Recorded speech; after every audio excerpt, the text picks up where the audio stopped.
FORA.tv. Idea Immersion. Visit us at www.fora.tv.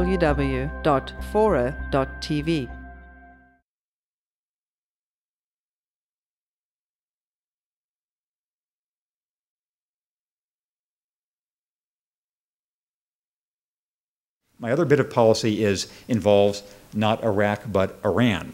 I have the last chapter of this book is called Is Iran Next?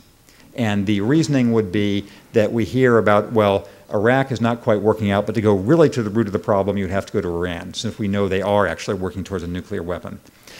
The genesis of what's in this book was the result of another particular journalistic challenge for the Atlantic Monthly.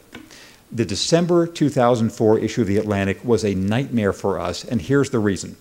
It went to press in the middle of October 2004, and it came out around November 6th or 7th.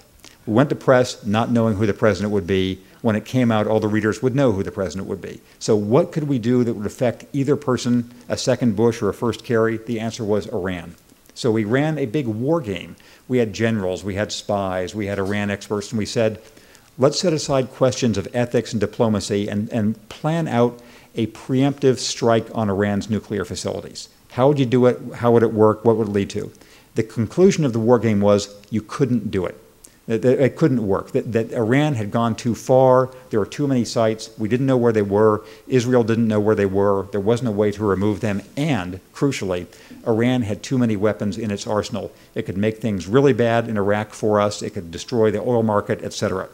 That was 2 years ago. In those 2 years, Iran has gone farther, oil is much more valuable, and all the rest. So I contend to you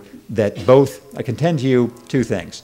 That no rational person thinks the U.S. can preemptively take out Iran's nuclear capacity, setting aside the ethics of it. And number two, the U.S. military agrees with this. The U.S. military is the peace party on this front. So if that is so, what do we feel about all the newspaper stories we keep seeing about all options on the table, the U.S. won't stand for this or whatever? I submit to you that this is part of the bargaining process, or rather, I choose to believe that's part of the bargaining process. Because if it's not, and if we wake up saying, the president saying, I've ordered a preemptive strike this morning, against Iran's, 23 facilities, that would be a step towards recklessness that we have not, that I think there is no parallel for in our modern history. So I don't think it will happen because I think it would be unprecedentedly reckless. That doesn't mean it can't happen. But if it does happen, then I think all bets are off, and I will leave it at that.